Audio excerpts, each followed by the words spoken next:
कौन सा भी ध्यानात्मक आसन। हाथों में ध्यान मुद्रा। पूरा ध्यान दोनों आईब्रोज की मीड में। 3 बार ओमकार चैंटिंग एकाग्रता से। अहम।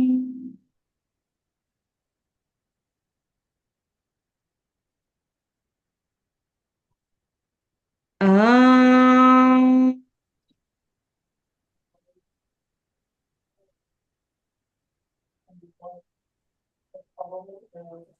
अहम।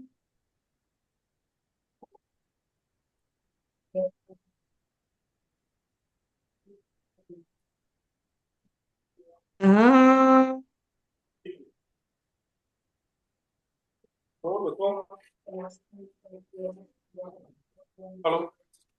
गुरु मंत्र। गुरुर्ब्रह्मा गुरुर्विष्णु गुरुर्देवो महेश्वरः। गुरु साक्षात् परब्रह्म तस्मै श्री गुरवे नमः। गुरवे नमः। गुरवे नमः। दोनों हाथ पाखों पर। हाथों में आंखें खोलेंगे। आज हम एनाटॉमी में सीखने वाले हैं फिजियोलॉजी। फिजियोलॉजी जो है हमारे शरीर की, उसके बारे में हम लोग सीखने वाले हैं। सबसे पहले मुझे बताओ कि ज्यादातर स्टूडेंट्स आज नए हैं क्या, आज से? ये नया नया ही टॉपिक है जो आज से शुरू हो रहा है। तो डोंट वरी, और इजी टॉपिक है। कोई भी ये चिंता की बात नहीं है। फिर से हम बेसिक से शुरू कर देंगे। ओके, चलेगा। तो आज का टॉपिक क्या है, जैसे हम योग सीखते हैं तो योग में जैसे ये जानना जरूरी है कि योग क्या है, योग में आसन क्या है, योग के अष्टांग क्या है। तो उसमें ये एक इम्पॉर्टेंट टॉपिक है जो है ह्यूमन एनाटॉमी। एनाटॉमी और फिजियोलॉजी। तो और आज हम फिजियोलॉजिकल इफेक्ट देखने वाले हैं, जो कि क्या है, अपने शरीरांतर्गत जो प्रक्रियाएं है ना, जैसे हमारी क्या होता, उत्सर्जन के कार्य है, पाचन तंत्र है, सब। तो वो हम देख सकते हैं क्या, लेकिन अंदर प्रक्रियाएं होती है ना। जैसे हमारे पास स्टूडेंट्स आते हैं तो स्टूडेंट्स हमें क्या बताते हैं कि जैसे कि मेरा पेट साफ नहीं हो रहा है ठीक से, डाइजेशन का प्रॉब्लम है, या डाइजेशन का प्रॉब्लम है, या अन्य कई चीजों के बारे में तो हमें वो पता होना चाहिए। जैसे हम आसन लेते हैं तो आसनों में भी हमें ये सारी चीजें समझनी जरूरी होती है। एक मिनट, थोड़ा डिस्टरबेंस है।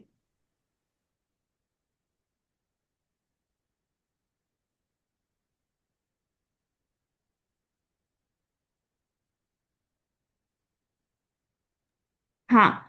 तो ऐसे इसके लिए हमें एनाटॉमी भी सीखना जरूरी होता है। तो इसमें हम थोड़ा सा, मैं सामने स्लाइड रखती हूँ। तो उससे क्या होगा, आप लोगों को समझने में और ज्यादा इजी जाता है। नहीं तो सिर्फ इधर सामने से थ्योरी अगर सिखा रहे होते हैं तो क्या होता है, आप लोगों को समझने में, अगर आप लोग मोबाइल से कर रहे हो तो बहुत ऐसे स्क्रीन पर देखने की जरूरत नहीं है। या जो लैपटॉप से देख रहे हैं देखो, नहीं तो जैसे आप लोगों को पॉसिबल हो वैसे आप लोग देखो, नहीं तो सिर्फ सुनो। तो सबसे पहले क्या है, मानव शरीर और शरीर की क्रिया विज्ञान। आप लोगों को एक चीज पता है क्या कि जैसे विज्ञान की इतनी टेक्नोलॉजी बढ़ी हुई है हमारी कि चांद पर भी हम गए हैं, सूर्य का माला का हमें ज्ञान, कितना सारा ज्ञान हुआ है।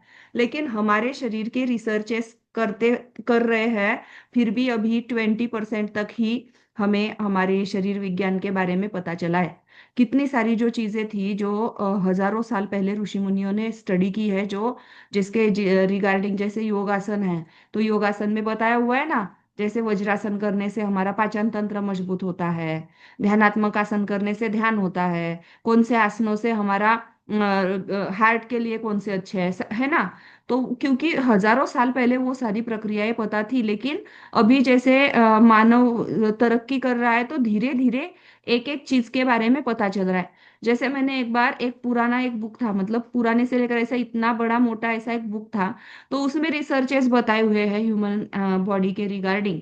तो पहले तो ऐसे था कि हजारों साल पहले पोस्टमार्टम करना या शरीर की ऐसे कोई भी मतलब ऑपरेशन करना, या ये सारे ग्रंथों जैसे बाइबल में या ग्रंथों में पूरी तरह से स्ट्रिक्टली मना किया गया था। तो उसके रिगार्डिंग हार्ट जो है, तो हार्ट को सिर के यहाँ पुराने इसमें बोला हुआ भी है कि हो सकता है ऐसे करके, कि और वो सिर्फ क्या करते थे, एनिमल्स के ऊपर स्टडी कर सकते थे। लेकिन अभी क्या है कि शरीर मतलब जैसे सीख रहे हैं, तो उसके कारण ये पता तो चल रहा है, शरीर विज्ञान जैसे सेल्स सेल्स की स्टडी कर सकते हैं, ब्लड की स्टडी कर सकते हैं, हार्ट की स्टडी, सर्जरीज, कितनी कॉम्प्लिकेटेड कॉम्प्लिकेटेड सर्जरीज जो है वो अभी आजकल कैसे हो रही है, सक्सेसफुल हो रही है। और आप लोग एक काम रखो, नए स्टूडेंट्स ये बात ध्यान में रखो कि वीडियो ऑफ मत रखो, ऑन रख के अलर्टली सुनो। तो कॉन्शियसनेस बढ़ जाता है, जितनी थ्योरी इंपॉर्टेंट है ना उतना ये, जैसे क्या होता है, जैसे आपको एक अच्छा योगा टीचर बनना है ना, तो ऐसे आपको लगता है कि आपके आपके क्लास में स्टूडेंट्स ज्यादा आए, स्टूडेंट्स को आपकी बात पर अच्छे ट्रस्ट हो, तो उसके लिए आपको सब चीजों का नॉलेज होना जरूरी है। सिर्फ आसन मतलब योग नहीं है। योग क्या है, ये जैसे विशाल जैसे महासागर है, या जैसे जितना आसमान बड़ा है उससे भी गहन ज्यादा नॉलेज योग में है। तो आप लोग वीडियो ऑन रख के शांति से, जैसे हो गया आपका प्रैक्टिकल, रिलैक्सेशन से शांति से बैठकर नोटबुक पेन लेकर बैठना है आप लोगों को, और अलर्टली सुनना है।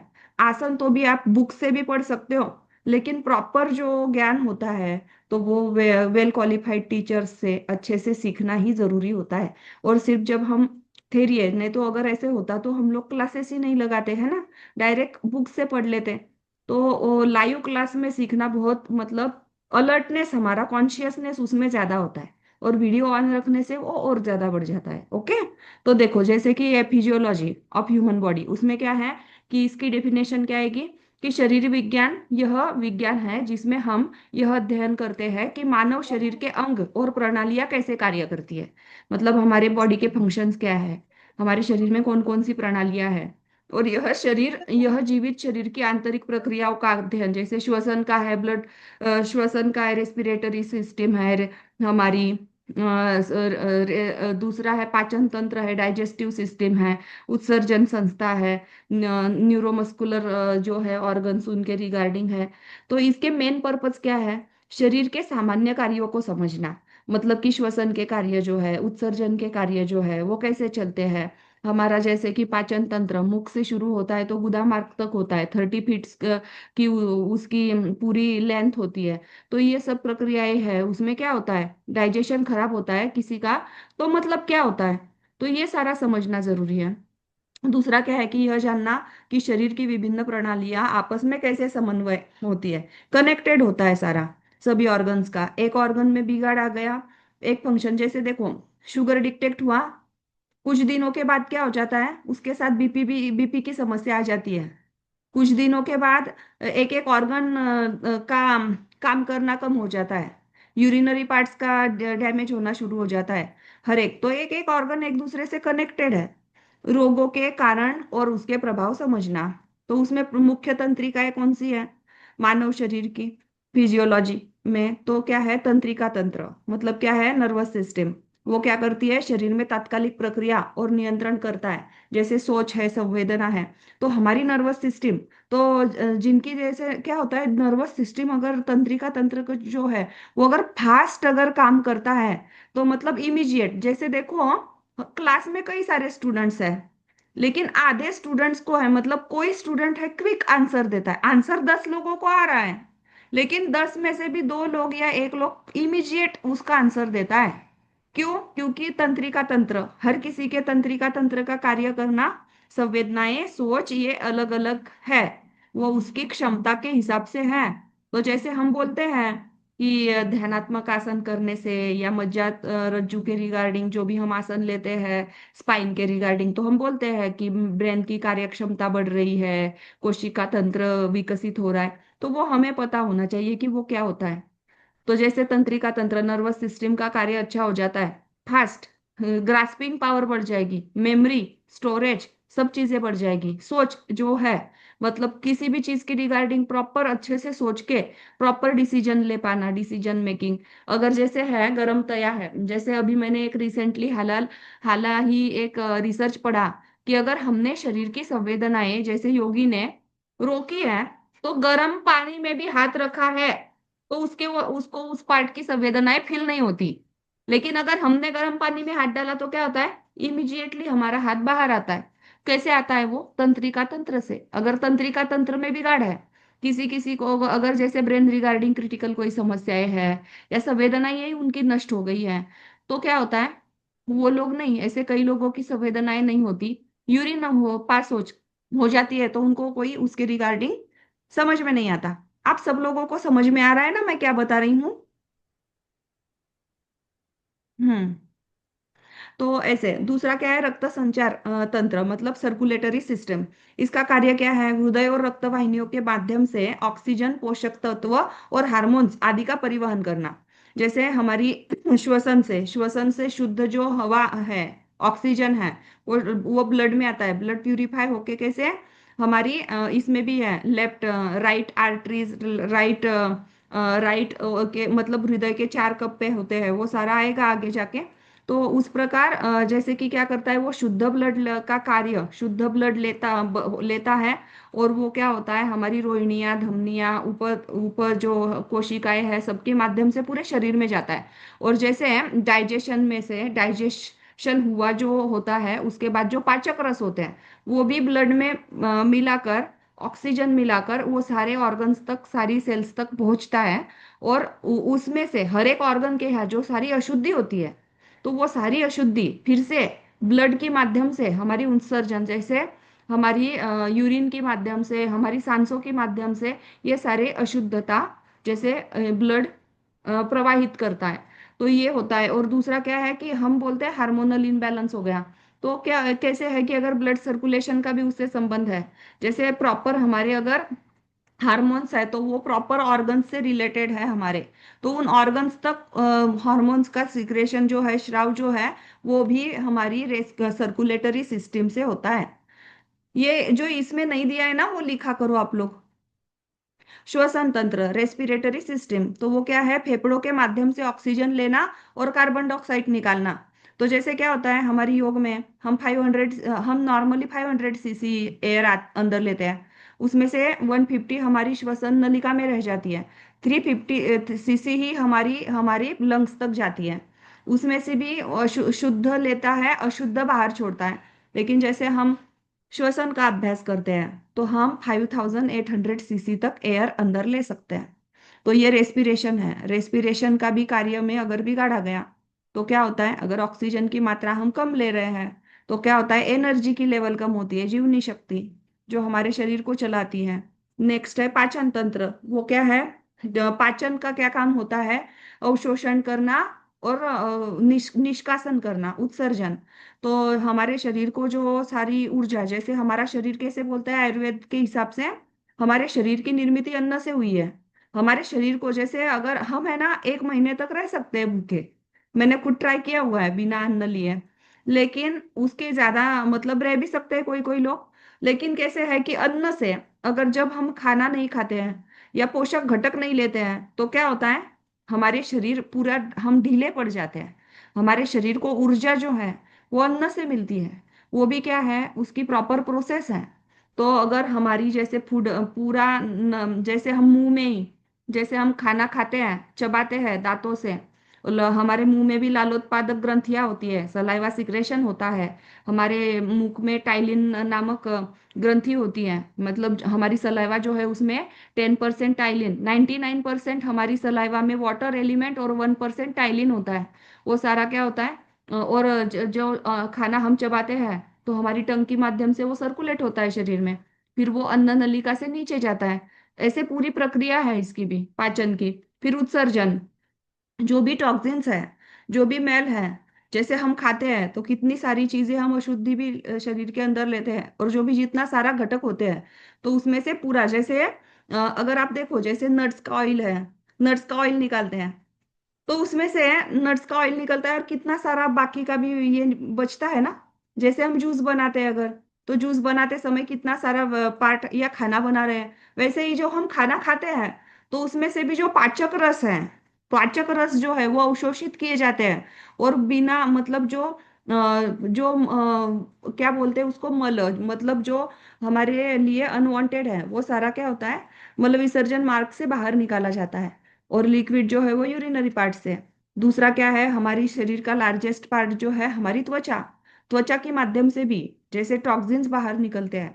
तो ऐसे पूरी तरह से उत्सर्जन की क्रियाएं होती हैं हमारे शरीर के अंदर से, टॉक्सिन्स, यूरिया सब बाहर। अगर हमारे शरीर में हमारी उत्सर्जन प्रक्रिया तंत्र अच्छे से कार्य नहीं कर रहा है तो क्या होता है, शरीर में जिस पार्ट में टॉक्सिन स्टोर हो जाते हैं तो हमें व्याधि होती है। तो क्या होता है, हम क्या करते हैं, अगर किसी को डाइजेशन खराब है तो हम उसको पेट के रिगार्डिंग एक्सरसाइजेस ज्यादा देते हैं कि वहां के टॉक्सिन्स नलियों में, नलिकाओं में अगर जो मल जमा है, या कोशिकाओं में जिस भी पार्ट में, तो क्या करते हैं हम, जैसे स्पंज में, स्पंज खराब है, क्या करते हैं हम, पानी में भिगोते हैं उसको, ट्विस्ट करते हैं, रोल करते हैं, ऐसे दबाते हैं, सब ऐसे क्या करते हैं, स्पंज की अशुद्धि निकालते हैं। फिर स्पंज कैसा हो जाता है, हल्का और क्लीन। उसी प्रकार हम हमारे शरीर को आसनों से करते हैं, ट्विस्टिंग, बेंडिंग, है ना। कैसे, अभी आप इमेजिन करो जब आप कल आसन करोगे तो, कि जैसे स्पंज को, लाइक अ स्पंज, जैसे क्या कर रहे हैं, गंदा सा स्पंज है या खराब थोड़ा सा उसको भिगोया है, निकाल के निचोड़ रहे हैं, ट्विस्ट कर रहे हैं साइड से, ऐसे हम करते हैं ना, कभी किसी किसी चीज को ऐसे खींच कर भी हम करते हैं, स्ट्रेच करते हैं सब। तो उस प्रक्रिया के जैसे क्या होता है, शरीर भी हमारा इसीलिए आसनों से हल्का होता है, क्योंकि जो नाड़ियों का मल है सब है।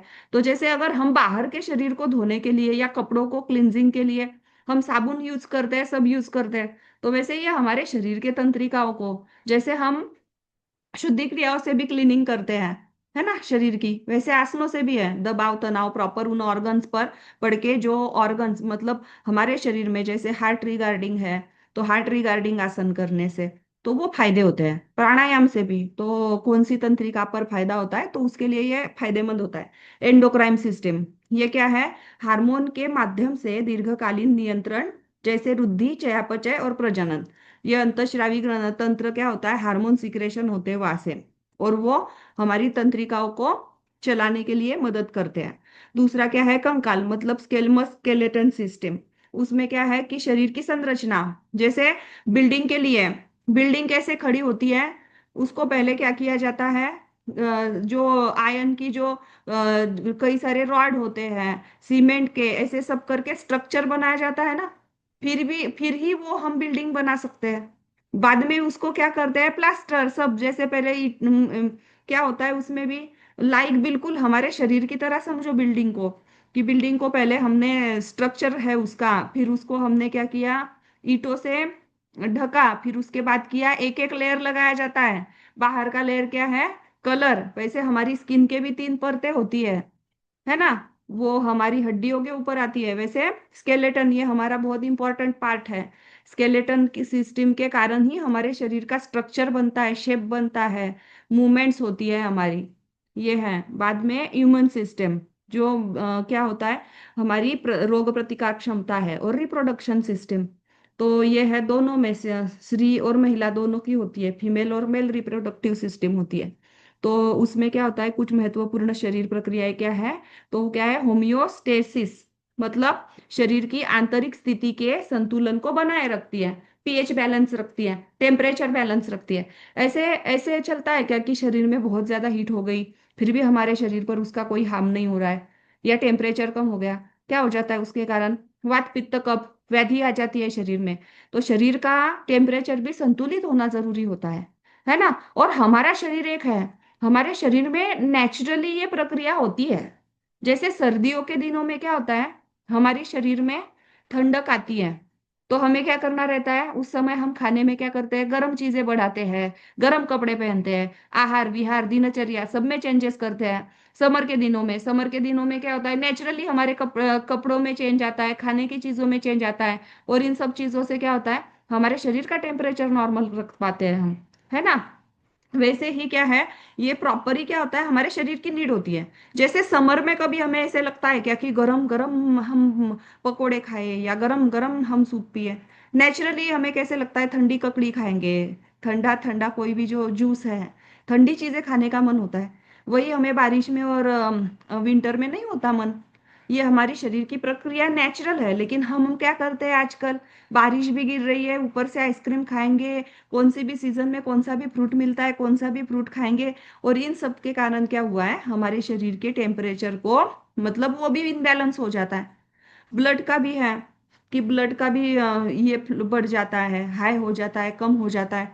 दूसरा है मेटाबॉलिज्म, ये सबसे इंपॉर्टेंट है। ये कई बार हम अपनी आसनों की इसमें सीखते हैं, समझते हैं, टीचर्स बताते हैं हमें कि इस आसन से मेटाबॉलिज्म बढ़ रहा है, ये हो रहा है। तो चयापचय, मतलब जो रासायनिक प्रक्रिया है हमारे जठर में, हमारी स्टमक में, जो डाइजेस्टिव जूसेस का सिक्रेशन होता है, जो खाने में मिक्स होता है और हमें खाना डाइजेस्ट होता है, तो वो प्रक्रिया ठीक से होनी चाहिए। लेकिन अगर हम जैसे मिक्सर में पूरा मिक्सर भर के अगर खाना, हमने अगर किसी दिन पूरा मिक्सर भर के कुछ चीज डाल दी और अगर ग्राइंड करने लगे तो क्या हो जाता है, ओवरफ्लो। वैसे ही हम क्या करते हैं, खाते रहते हैं, स्टमक में स्टमक भर के। आयुर्वेदा में क्या बोला है, एक्चुअल में अन्नेन पूरयेत अर्धम तोयेन च तृतीयकम उदरस्य तुरीयान् संच तथा योग्यस्य की प्रयोजन, मतलब अगर हम ऐसे इस प्रकार खाना खाएंगे तो हम हेल्दी रहेंगे। लेकिन हम क्या करते हैं, हम उल्टा सीधा खाते हैं, तो डाइजेशन खराब हो जाता है। ऊर्जा का उत्पादन, कोशिकीय श्वसन द्वारा ग्लूकोज से एटीपी बनता है, मतलब ऊर्जा का संतुलन के रिगार्डिंग है। स्नायु तंत्र क्या करता है, न्यूरॉन्स द्वारा विद्युत संकेत भेजता है। और मांसपेशियां संकुलन, मतलब इसमें क्या है, मसल कॉन्ट्रैक्शन। जैसे मसल्स हमारी इसमें कैसे होता है, दो प्रकार के मसल्स होते हैं। एक मसल्स कैसे होते हैं, जो स्ट्रेच होते हैं तो स्ट्रेच ही रहते हैं, दूसरे क्या होते हैं, वो स्ट्रेच होते हैं फिर से उसी शेप में आ जाते हैं। तो हम जब भी आसन करते हैं तो योगासनों से क्या होता है, योगासनों में हमारे जो मसल्स है, तो मसल्स का जो टाइटनेस है वो कम होता है। क्यों? क्योंकि हम आसन में स्थिरता रखते हैं और ज्यादा समय के लिए हम उनको स्ट्रेच रखते हैं। तो ये इसके रिगार्डिंग एक इम्पॉर्टेंट पार्ट है। दूसरा क्या है, नेहा समझ में आ रहा है ना?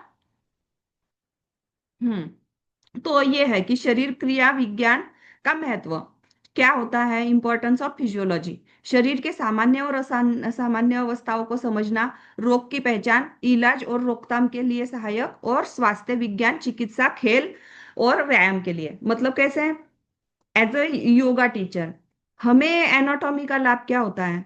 सबसे पहले तो हमें जैसे योगा टीचर को प्रॉपर पता होना चाहिए कि स्केलेटन सिस्टम क्या है, डाइजेस्टिव सिस्टम, बहुत ज्यादा डॉक्टर के जैसे भी नहीं, लेकिन हमें कि जैसे कि रोग की पहचान होने के लिए, जैसे क्या होता है, किसी को कब्ज की समस्या है, किसी को इनफर्टिलिटी की समस्या है, तो इन सब में हमें पता होना चाहिए बेसिक सी चीजें, जैसे वो हमें डॉक्टर के रिपोर्ट्स बताते हैं। ऐसे तो एक होता है कि योग का ये लिमिटेशन है कि जैसे योग में हम रोग का निदान नहीं कर पाते। मतलब अगर हमारे पास कोई स्टूडेंट आया और उसने हमें उसकी डिसीज की सिम्टम्स बताई, तो हम उसका एनालिसिस नहीं कर पाते। ये योग का लिमिटेशन है। आयुर्वेदा, नेचुरोपैथी, योग, चुंबक थेरेपी, मसाज थेरेपी, सभी, मतलब नेचुरोपैथी का भी ये लिमिटेशन है कि हम रोग को एनालिसिस, अभी यही समझो, अगर हम किसी डॉक्टर के पास गए और डॉक्टर को जब हम सिम्टम्स बताते हैं, तो डॉक्टर भी हमें, अगर डॉक्टर को पता भी चला कि इसको हार्ट के रिगार्डिंग हाई बीपी की समस्या हो सकती है, तो बीपी चेक करने के बाद भी वो ईसीजी भी टेस्ट करवाते हैं हमसे, या और कुछ कुछ टेस्ट या ब्लड टेस्ट भी करवाते हैं, तभी वो एनालिसिस हमें पक्का देते हैं। ईयर है, ईयर के रिगार्डिंग वो पूरी ईयर की पिक्चर निकालेंगे, मशीन से पूरा देखेंगे। तो वैसे ही ये है कि योगी की रोग की पहचान, मतलब सिर्फ क्या कि वो हमें पूरा बताएंगे कि मुझे शुगर है, मेरी शुगर इतनी बड़ी है, उतनी बड़ी है। तो फिर हमें पता होना चाहिए कि शुगर है। जैसे तुम लोग समझो कि डायबिटीज है, और अगर हमने थायराइड की दवाई दी या ली, कि घर में थायराइड की दवाई है तो मैं थायराइड की ले लूंगी, तो वो असर करेगा क्या? तो वैसे है कि हम अगर उनको डायबिटीज है तो हमें उनके पैनक्रियाज पर काम करना चाहिए, और उसकी जगह अगर हम उनको थायराइड रिगार्ड, मतलब गले के एक्सरसाइजेस ज्यादा करवा रहे हैं, पैरों की ज्यादा करवा रहे हैं, तो उनका शुगर जल्दी नॉर्मल नहीं होगा। उसके लिए हमें उनके प्रॉपर पूरे पाचन तंत्र पर ही ध्यान देना जरूरी रहेगा। और उससे रिगार्डिंग जैसे कौन कौन से ऑर्गन्स आएंगे, तो उनकी कार्यक्षमता अगर बढ़ाएंगे तो क्या होगा, इंसुलिन सिक्रेशन प्रॉपर तरीके से होगा, ग्लूकोज की मात्रा जो है वो प्रॉपर तरीके से बैलेंस होगी सब प्रक्रियाओं में।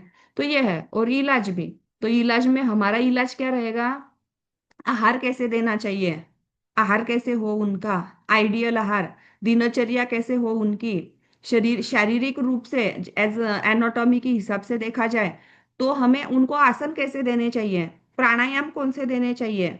हर एक आसन में भी आपको ये चीज जरूर पता होनी चाहिए, ये आसन कौन कर सकता है कौन नहीं कर सकता है। अगर ऐसा है कि डायबिटीज के लिए पेट की सारी एक्सरसाइजेस अच्छी है, लेकिन अगर उसकी पेट का ऑपरेशन हुआ है तो उस केस में कोई हम उनको आसन नहीं करवा सकते। या पेट का ऑपरेशन होकर 1 1.5 2 साल होने के बाद डॉक्टर जब बोलेंगे कि वो अभी आसन कर सकते हैं तभी हम उनके आसन ले सकते हैं, डायरेक्ट नहीं ले सकते। तो ये सारी चीजें हमें पता होनी चाहिए। दूसरा है कि स्वास्थ्य विज्ञान, और कैसे आजकल क्या होता है, स्पोर्ट्स है, हर एक क्षेत्र में योग को लिया जाता है। इंडस्ट्रियल योग कितना आजकल ट्रेंड में है, हर एक कंपनी में ऐसे वर्कशॉप्स रखे जाते हैं योगा टीचर्स के। या खेल में भी हर एक स्पोर्ट्समैन को भी योग की जरूरत होती है। तो उसमें क्या होता है कि उनकी इसमें है, जैसे हम लोगों को एग्जाम में एक सेमेस्टर में एक था कि स्पोर्ट्स इन योग, योग का स्पोर्ट्स में इंडस्ट्रियल में सब में इम्पोर्टेंस। तो उसके हिसाब से हर एक स्पोर्ट्स की रिगार्डिंग आसन चेंज होते हैं, जैसे खेल और व्यायाम। तो जैसे हर एक इसमें, जैसे अभी मैंने एक रिसर्च किया था क्रिकेट खेलने वाले बच्चों पर, व्यक्तिमत्व विकास। तो जैसे हमें उनके जैसे क्रिकेट खेलते हैं तो उनके लिए आसन अलग हो जाते हैं, हॉकी खेलने वालों के लिए अलग हो जाता है। तो जैसे आपके पास बच्चे आ रहे हैं तो आजकल होता है कि स्पोर्ट्स का भी अवेयरनेस बहुत बढ़ा हुआ है। तो कई स्टूडेंट्स हमारे पास ऐसे बच्चे भी आते हैं ना, अगर किड्स योगा की बैच ले रहे हैं या स्टूडेंट्स की भी ले रहे हैं, या ऐसे कि वो कोई ऐसे जैसे चेस खेल रहे हैं, चेस खेलना क्या है, बैठकर चेस खेला जाता है। तो उसमें अगर एक जगह पर बैठना है और उनको हमने बहुत ज्यादा डाइट दे दिया तो क्या होगा, वो ब्रेन सुस्ती आएगी, उनको नींद आएगी।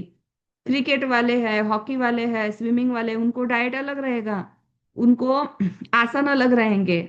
सब चीजों के रिगार्डिंग हमें वो देखना जरूरी है।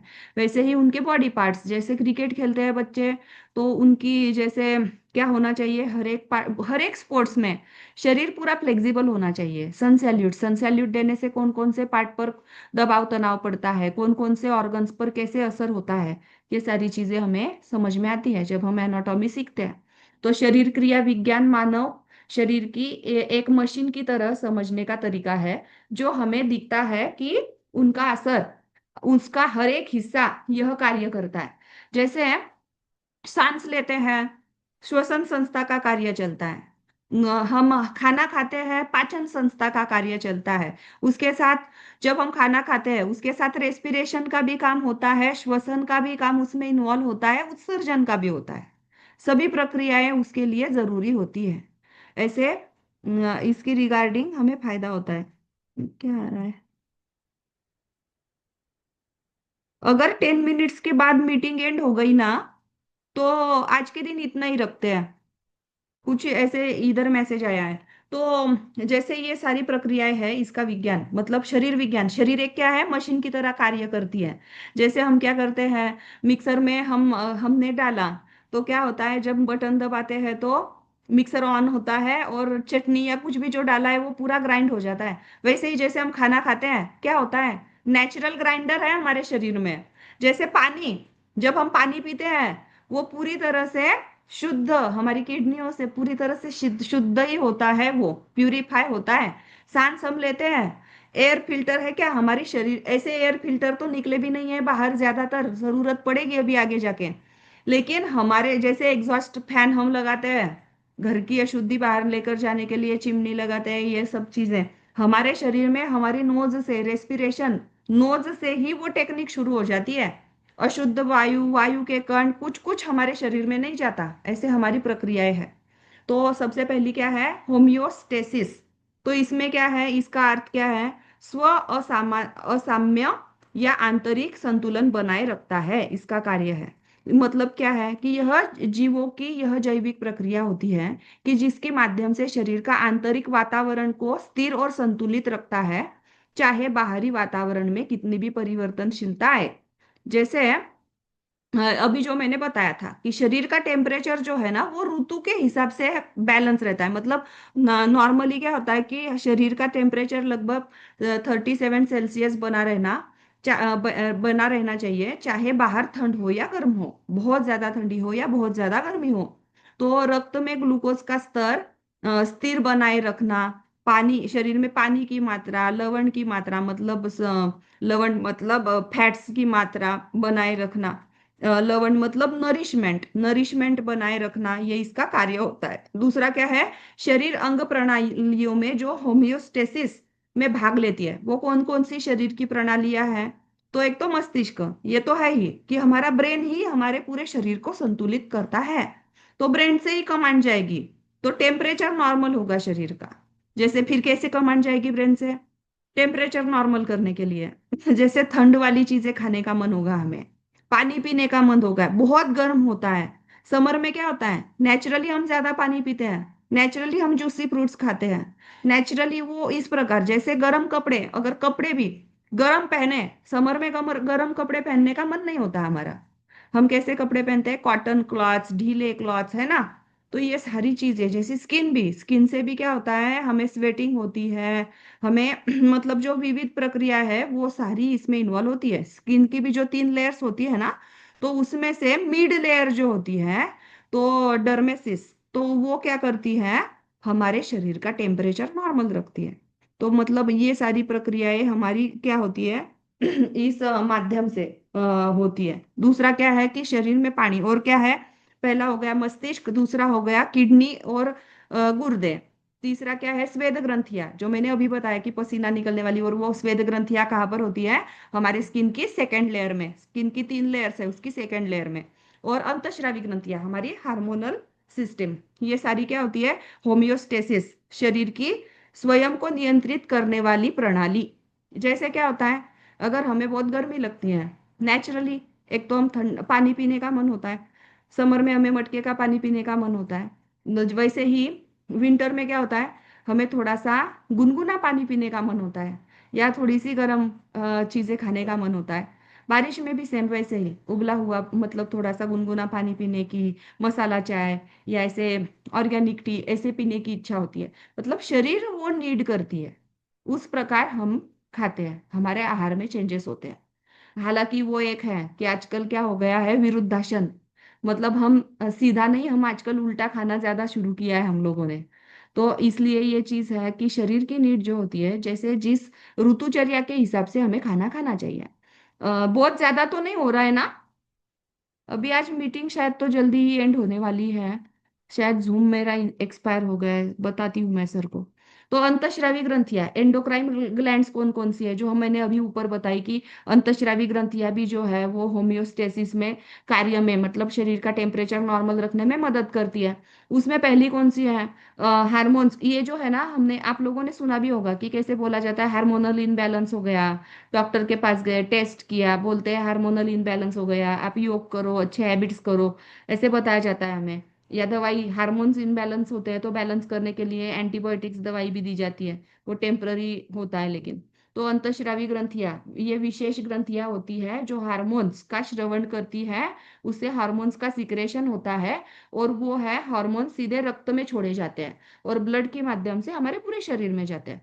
तो और शरीर के विभिन्न अंगों की प्रक्रियाओं में वो नियंत्रित करते हैं। जैसे हमारी जो पीरियड्स की साइकिल है, उसके लिए एल एच और एफएसएच, ये हार्मोन्स है, प्रोजेस्टेरॉन है, ईस्ट्रोजन है, ये हार्मोन्स हमारी पीरियड्स की साइकिल के लिए जरूरी होते हैं। तो वैसे जिस ग्रंथि के लिए जो हार्मोन्स चाहिए, सिक्रेशन चाहिए ब्लड के माध्यम से, वो उस ऑर्गन तक पहुंचता है।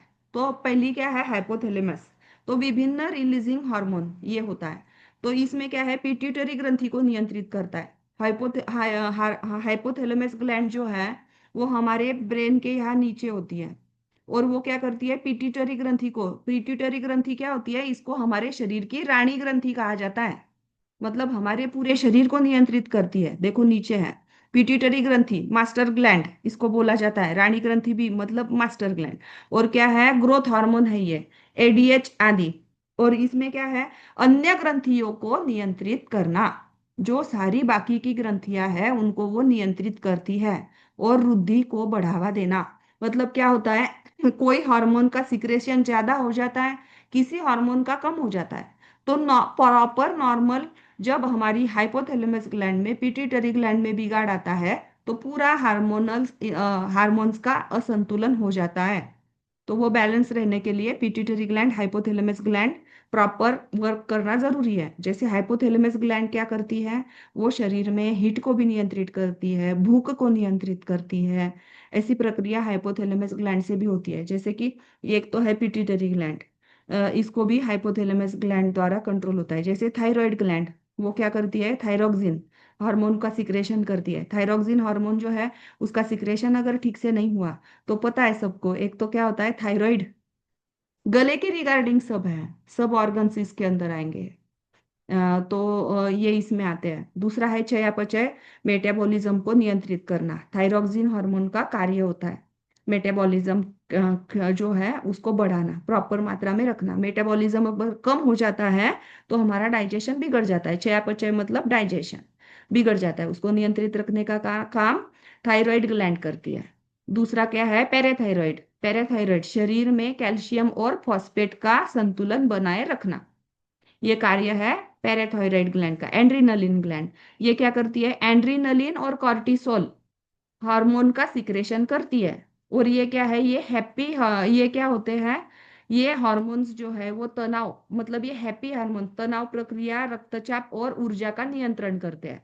मतलब ये गुड हार्मोन्स में आते हैं। कौन से, एंड्रेनालिन और कॉर्टिसोल। अगर ये हार्मोन्स इनबैलेंस हो जाए तो क्या होता है, तनाव होता है, स्ट्रेस होता है, बीपी की समस्या होती है, ऊर्जा का नियंत्रण ठीक से नहीं होता। तो ये क्यों बता रहे हैं कि हमें जैसे पता चले कि हमारे स्टूडेंट्स को हार्मोनल इनबैलेंस, उनकी रिपोर्ट देख के ही हमें पता चल जाना चाहिए कि हाँ ये करेक्ट है, इसीलिए इनको थायराइड रिगार्डिंग प्रॉब्लम है, इसीलिए इनको पीरियड्स रिगार्डिंग प्रॉब्लम है, ऐसे। और हम बोलते हैं ना बार बार कि हैप्पी हार्मोन्स, कॉर्टिसोल जैसे जो हार्मोन्स है उनका सिक्रेशन बढ़ रहा है, या स्ट्रेस बढ़ रहा है, तो हम बोलते हैं कि स्ट्रेस रिगार्डिंग कॉर्टिसोल हार्मोन है। तो इसका स्तर क्या हो गया है, एक तो बहुत ज्यादा या बहुत कम, बैलेंस होना चाहिए। दूसरा क्या है, अन्नाशय। तो अन्नाशय मतलब पैनक्रियाज, इंसुलिन सिक्रेशन और ग्लूकागॉन, तो ग्लॉन, तो ये क्या है, इंसुलिन सिक्रेशन। मैंने बताया था आप लोगों को, देखो कि डायबिटीज रिगार्डिंग क्या है हमारा, पैनक्रियाज।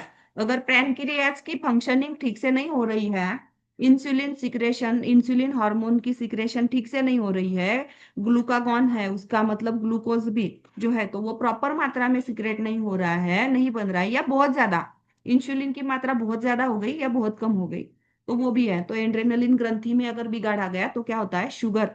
और क्या होता है, एड्रिनलिन ग्लैंड क्या करती है, तनाव प्रक्रिया हो गई। दूसरा है ये क्या करती है, तो ये सब लोगों को समझ में आ रहा है क्या, सबसे पहले बताइए। हम्म। तो ये मैं आप लोगों को पीडीएफ शेयर भी कर दूंगी, तो आप लोग एक बार फिर से पढ़ते हो ना तो और ज्यादा क्लियर हो जाता है। और रिकॉर्डिंग तो आपके पास हमेशा है ही, उसमें से भी सारा लिख सकते हो जो मैं एक्स्ट्रा चीजें बताती हूँ ना। इसकी जेरोक्स निकाला करो, और जेरोक्स के इधर है ना एक साइड ब्लैंक रखा करो। एक साइड पर जेरोक्स निकाला ना, दूसरी साइड ब्लैंक रखते हैं ना, तो उस पेज पर एक्स्ट्रा से जो बताया जाता है उसको नोट्स में उधर लिखा करो। कितनी नोटबुक बनाओगे और कितने जेरोक्स रखोगे। और बाद में सब सब नोट्स आ जाने के बाद क्या करोगे, स्पाइरल बाइंड कर लेना, प्रॉपर उसको हेडिंग डाल के फर्स्ट पेज पे। आइडियल कैसे नोट्स होना चाहिए, प्रेजेंटेशन कैसे होना चाहिए, कैसा भी लिखा है कुछ भी लिखा है ठीक नहीं लगता। अभी टेक्नोलॉजी बड़ी है, हम इतना मोबाइल का यूज करते हैं, लैपटॉप का यूज करते हैं, तो क्या कर सकते हैं, वो नोटबुक में लिखा हुआ भी हम भी बाद में पूरा टाइप करके, थोड़े से रील्स नहीं देखा, बाकी कुछ चीजें नहीं किया, कर सकते हैं, तो वो अच्छा लगता है पढ़ने में। तो ये दूसरा क्या है, एंड्रिनलिन हो गया था हमारा, अन्नाशय का हो गया था कि पैनक्रियाज क्या करती है, रक्त में शर्करा का स्तर नियंत्रित करती है। ये इंपॉर्टेंट है, ये हमें आजकल है। शुगर हो गया, पीसीओडी हो गया, दूसरा क्या है, थायराइड का है, हार्ट का है, नींद ना आना है, स्ट्रेस है, सिर दर्द है, ये तो बिल्कुल बहुत नॉर्मल हो चुका है आजकल। मतलब 10 में से 8 लोग होंगे क्लास में, कि इनमें से कुछ ना कुछ उनको होगा ऐसे। और ये एक है कि योग में कब आते हैं ये लोग, स्वस्थ लोग कम आते हैं योग में, जब उनको कुछ व्याधि हो गई, जब डॉक्टर बताएंगे कि आप योग करो। कुछ कुछ तो क्या बोलते हैं, मैं पहले जिम कर लेती हूँ, थोड़ा सा पतला हो जाती हूँ, उसके बाद मैं लगाऊंगी बाद में योग, ऐसा होता है। तो इसलिए ये हमें जरूरी होता है कि हमें पता चले। तो दूसरा क्या है, अंडाशय मतलब ओवरीज, महिलाओं में। तो एस्ट्रोजन और प्रोजेस्टेरॉन, ये जो हार्मोन्स होते हैं ना, ये हमारी साइकिल के जैसे, प्रोजेस्टेरॉन क्या होता है कि जैसे हमारी जो यूटेरस की जो अंदर की लेयर वॉल जैसे होती है, तो वो बढ़ जाती है। किस लिए बढ़ती है वो, गर्भ के पोषण के लिए। और जैसे कि अगर कॉन्ट्रैक्शन नहीं हुआ है तो क्या होता है, वो परत गिर जाती है, और उसके बाद जो ब्लीडिंग होता है, हमें ब्लीडिंग शुरू होता है। और ईस्ट्रोजन क्या करता है, एक जो वो निकलता है हमारे ओवरी से, उसको प्रॉपर डेवलप करने में मदद करता है। तो और दूसरे दो हार्मोन्स होते हैं जो हमारे पिट्यूटरी ग्लैंड से, हाइपोथैलेमस और पिट्यूटरी ग्लैंड से कनेक्टेड है, वो है एलएच और एफएसएच। ये दोनों भी है हार्मोन्स, ये इनके सिक्रेशन से भी, इनका सिक्रेशन अगर प्रॉपर होता है, ये स्ट्रेस रिगार्डिंग है, और अगर स्ट्रेस हमारा कंट्रोल नहीं है तो उसका असर भी हमारी पीरियड्स पर होता है। और ये मासिक चक्र और प्रजनन से जुड़े हैं। मासिक चक्र को एस्ट्रोजन की मदद से वो जो है वो एग अच्छे से फलित होता है, प्रॉपर फर्टाइल होता है प्रॉपर डेज में। अगर एग हमारा प्रॉपर फर्टाइल नहीं हो रहा है तो एस्ट्रोजन हार्मोन का सिक्रेशन के रिगार्डिंग हो सकता है। प्रोजेस्टेरॉन है कि जो पोषण, गर्भ के पोषण के लिए प्रजनन से जुड़ा हुआ होता है। दूसरा है कि पुरुषों में वृषण, टेस्टेस, तो वो क्या करते हैं, टेस्टेस्टोन स्टोरॉन, ये हार्मोन सीक्रेट होता है, और उससे क्या है, पुरुष लक्षणों का विकास, शुक्राणुओं की निर्मित।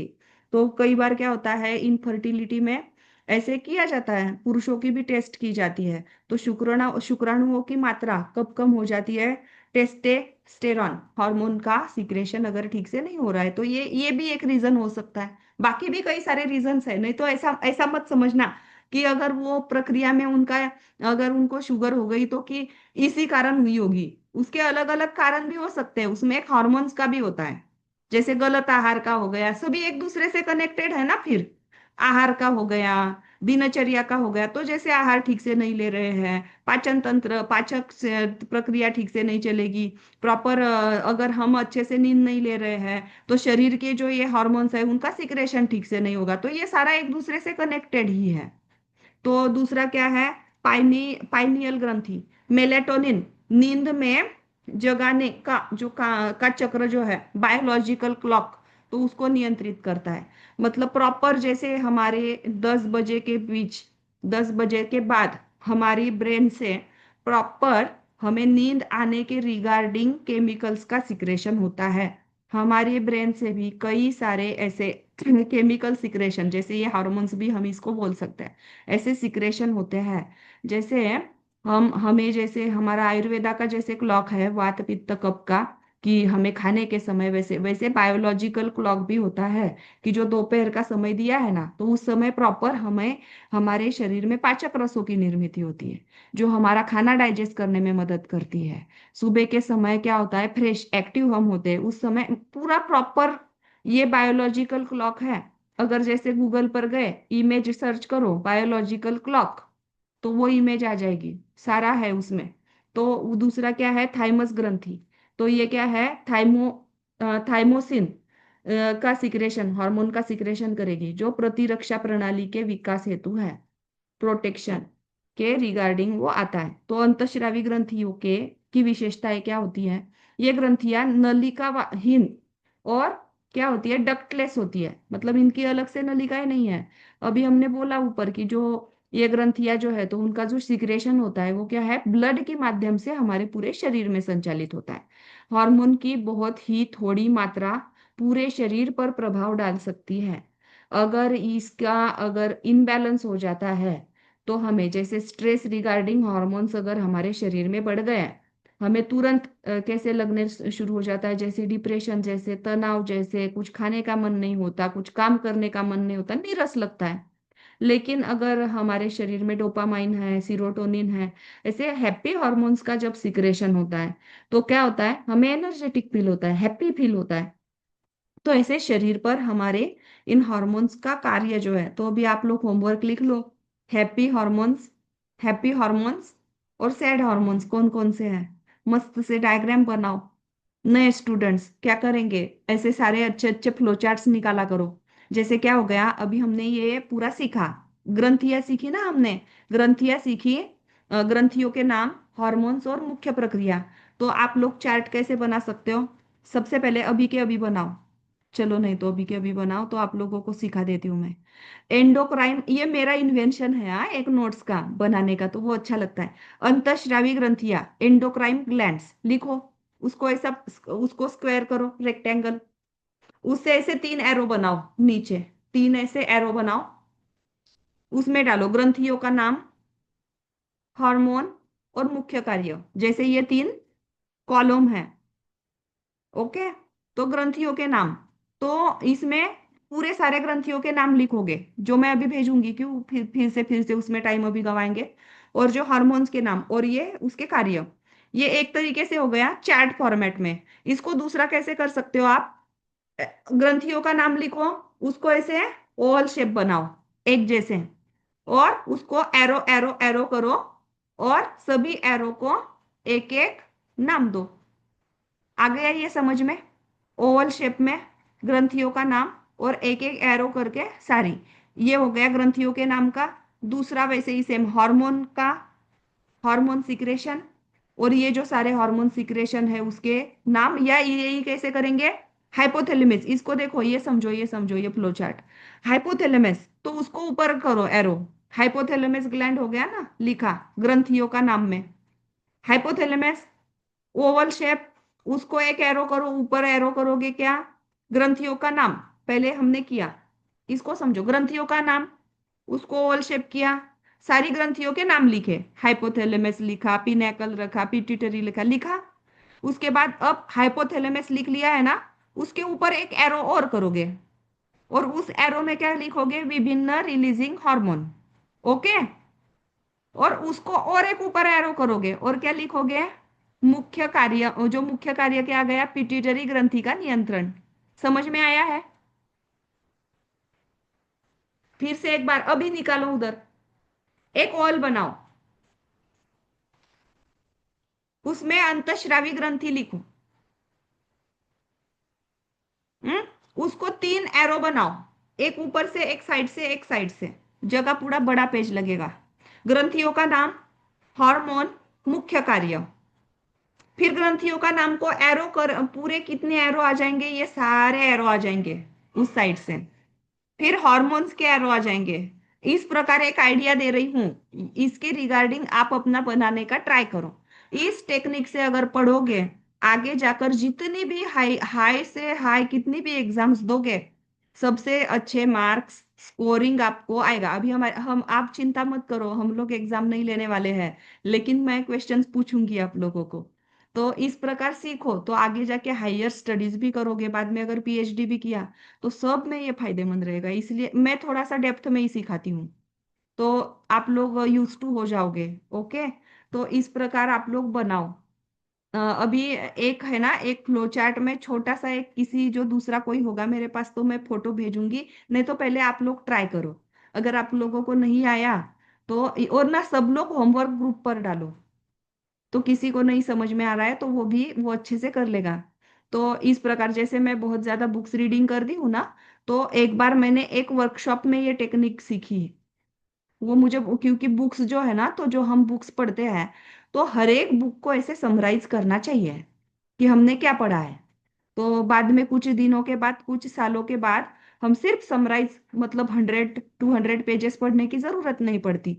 चैप्टर वाइज अगर फ्लो चार्ट बना के रखा है तो पढ़ाई को भी ऐसे अगर अच्छे तरीके से, जैसे खाना है, प्लेट में खाना होता है, अगर ऐसे कैसे भी परोस दिया तो वो खाने में, और अगर प्रेजेंटिव बना के खाते हैं, जब अच्छे से डाला, अच्छे से परोसा है सब चीजें, थोड़ी थोड़ी सुंदर सा डेकोरेटिव जब दिखता है, तो वो खाने में, दोनों में डिफरेंस आता है ना।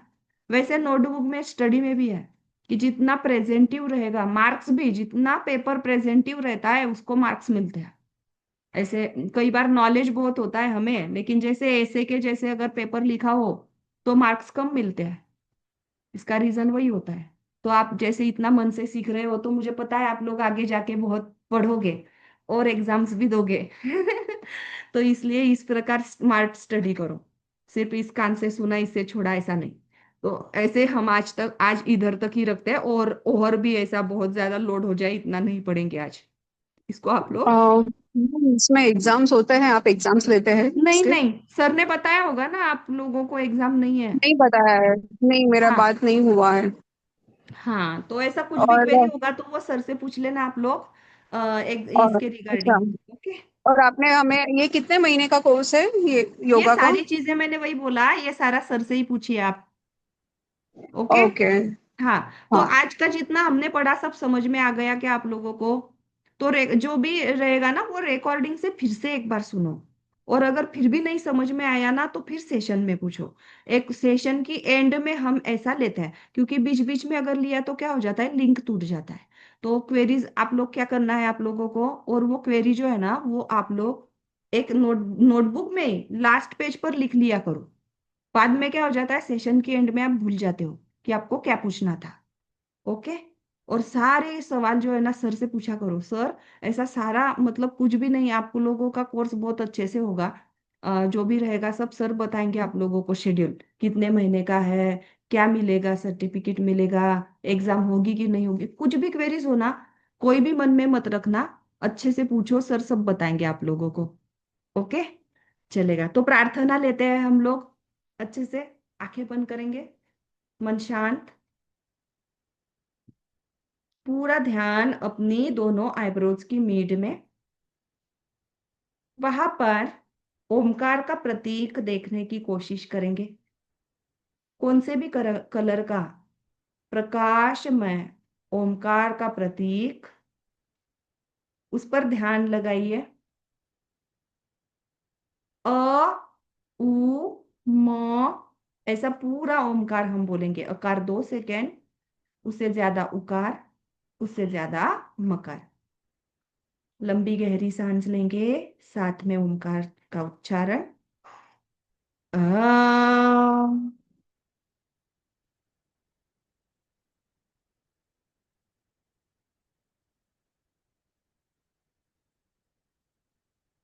आ,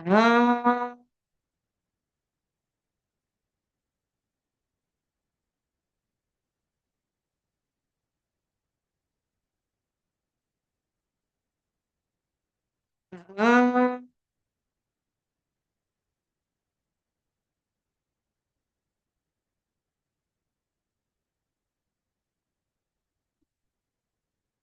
आ, आ,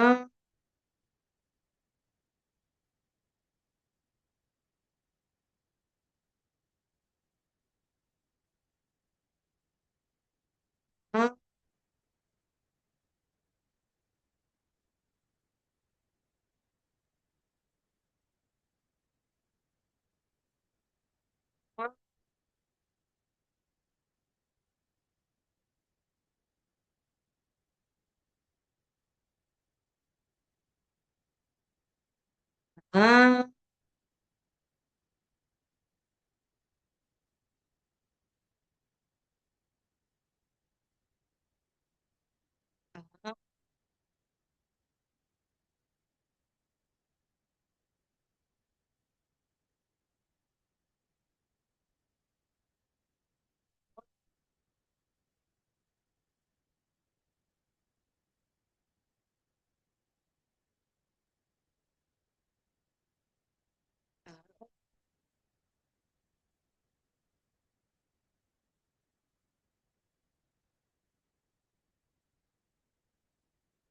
आ,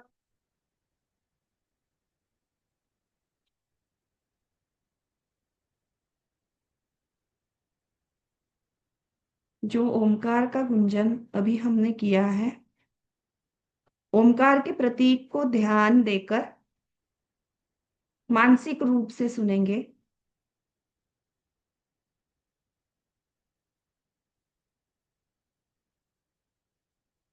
ओंकार के स्पंदन पूरे शरीर में पहुंच रहे हैं। पेशी हमारी कोशिका तंत्र, हमारी digestive system, respiratory system, lungs, पूरा शरीर हील हो रहा है।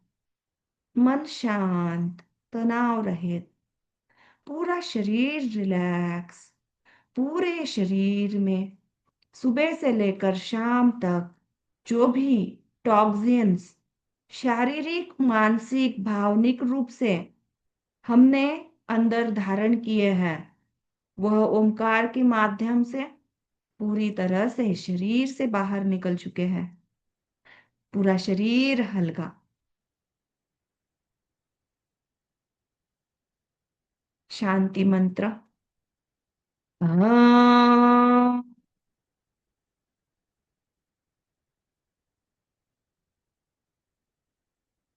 शांति शांति शांति ही।